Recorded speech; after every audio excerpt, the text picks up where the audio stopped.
This is my professional development presentation. Differentiated instruction is an approach whereby teachers adjust their curriculum and instruction to maximize the learning of all students.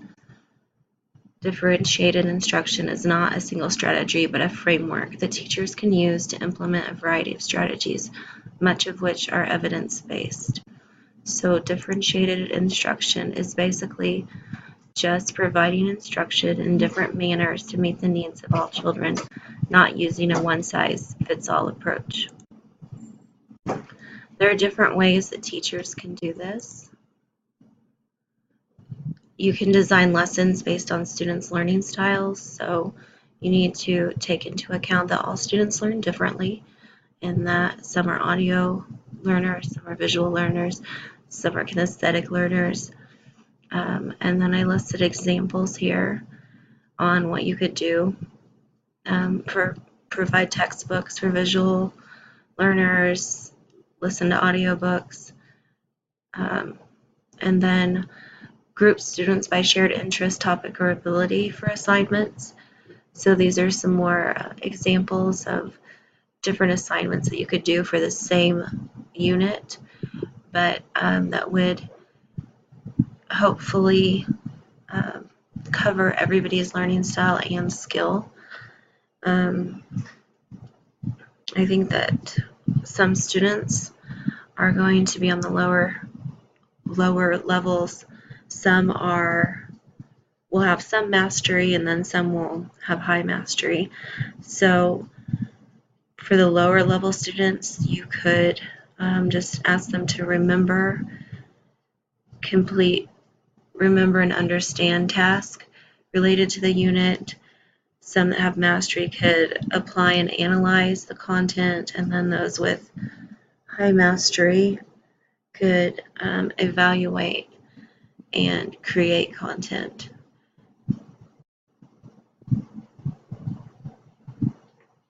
Assess students' learning using formative assessments. So you need to have assessments for your students, but they shouldn't all be one assessment. There should not be one test given if you want to see what your students actually know. So you could do reading and writing learners have a book report, visual learners create a graphic organizer, auditory learners give an oral report, and kinesthetic learners build a diorama illustrating the story. Managing the classroom to create a safe and supportive environment. You might need to have a quiet corner. Some kids need absolute quiet, and you need to recognize that. Some students prefer to work individually.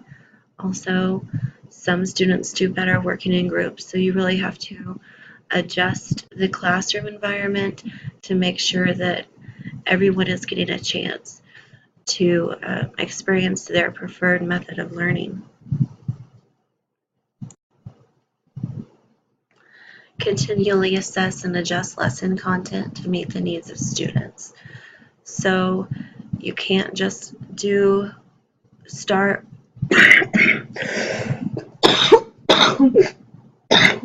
I apologize, I should have started with that. I'm kind of sick,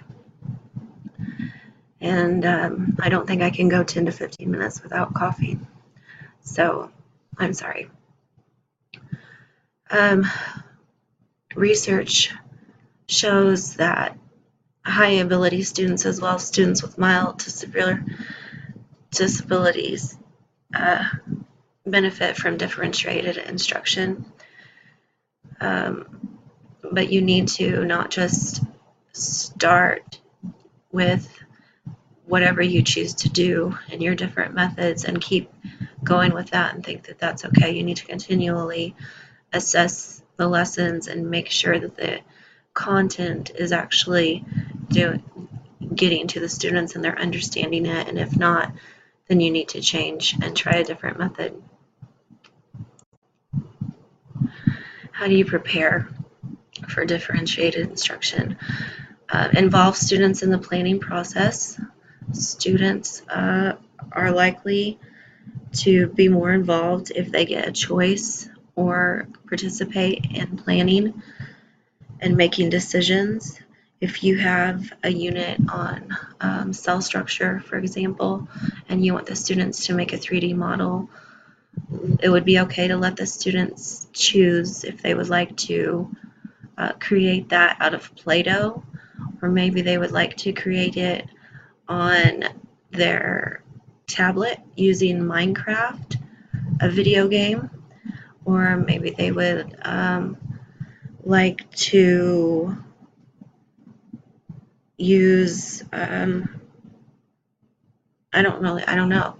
Really, it's up to them. They could use fabric, but the point is that them choosing and deciding what materials to use, as long as they know what the criteria is and they meet that criteria, it shouldn't be a problem to let them choose and get them more involved in the project by making decisions. Another thing you can do to prepare is have another educator come in. If you're struggling with teaching a unit and you've tried different methods and the kids still aren't getting it, there's no reason that you can't have someone else come in and try to teach it their way. If that's what's best for the students and if that's what they connect to, it's important to do that for them. And leave your ego out of the classroom, because there is no room for it. And then you need to get to know your students. This is really the first step in getting ready for differentiated instruction. The readiness refers to a student's knowledge and skill level regarding content, and it might vary across subjects or content areas. So a student might be really proficient in math but struggle with reading, and vice versa. For this readiness part, you could ask students to complete a KWL chart.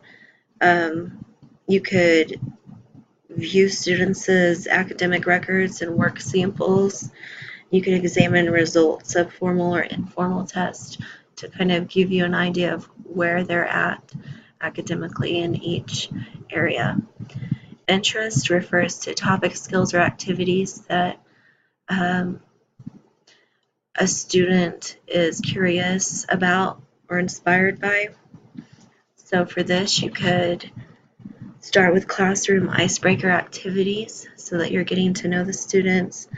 Have students complete an interest inventory, or have students participate in a class discussion about their hobbies.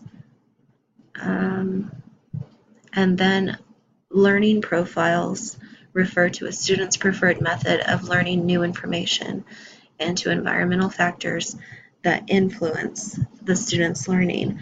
So observe the student during class. Ask students about environmental factors like noise levels, if noise levels bother them, lights. Some students are sensitive to lights, and that's important to know. And then if students prefer to work in groups or alone, that's also something that's important to know. So all of these things can help you to get ready to start your differentiated instruction plans.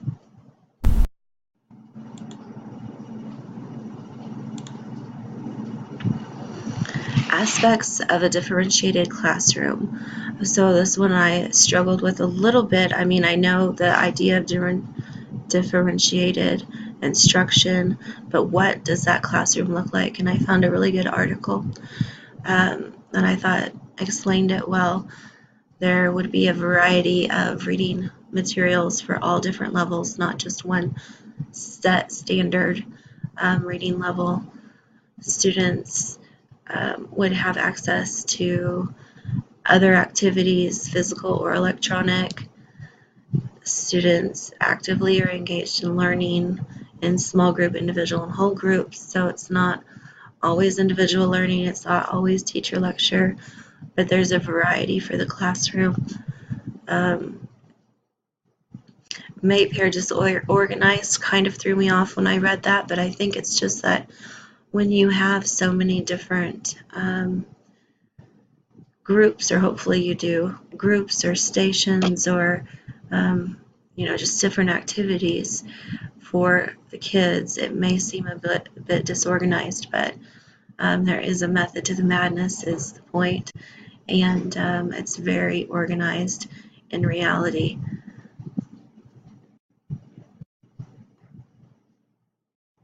Some of the common practices used by teachers are, let's see, I think that's in the way, delivering instruction primarily by lecturing.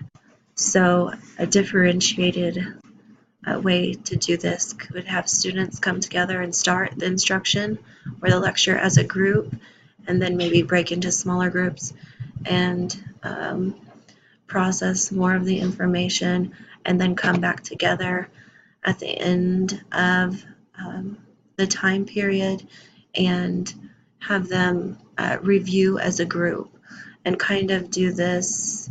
I saw in one of the articles, it was like kind of like a squiggly line was the example they gave. You're here, and then you're here, and you're back here, and you're here. So this is one way you could do that. Does not permit students to retake tests that have failed. So continuous progress is the reason to go to school. Retaking the test should reflect that. We need to have a growth mindset in differentiated instruction, and not allowing the kids to retake a test is not promoting a growth mindset. Groups of students at the beginning of the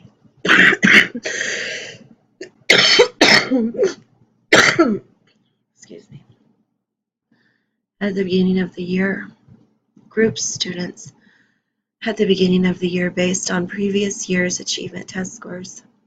So flexible grouping would be a differentiated way and a better way to do that, accommodating students who are strong in some areas and weaker in others. So if you match up someone that is really good at math but not as good at reading when doing word problems, and you have someone that is doing really good at reading but not as good at math, they can read the problem, and the student with the math, the student struggling with the math can learn from the student that's good at math.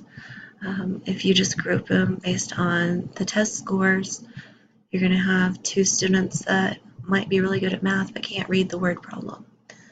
So that's a good example of why differentiated instruction would be better.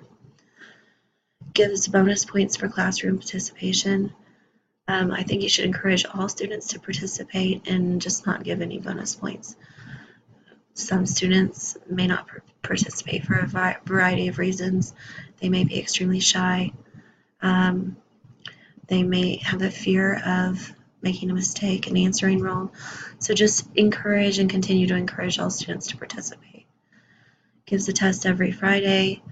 You shouldn't give one test every Friday. There needs to be varying assessments based on the learning experiences that the kids have had throughout the week.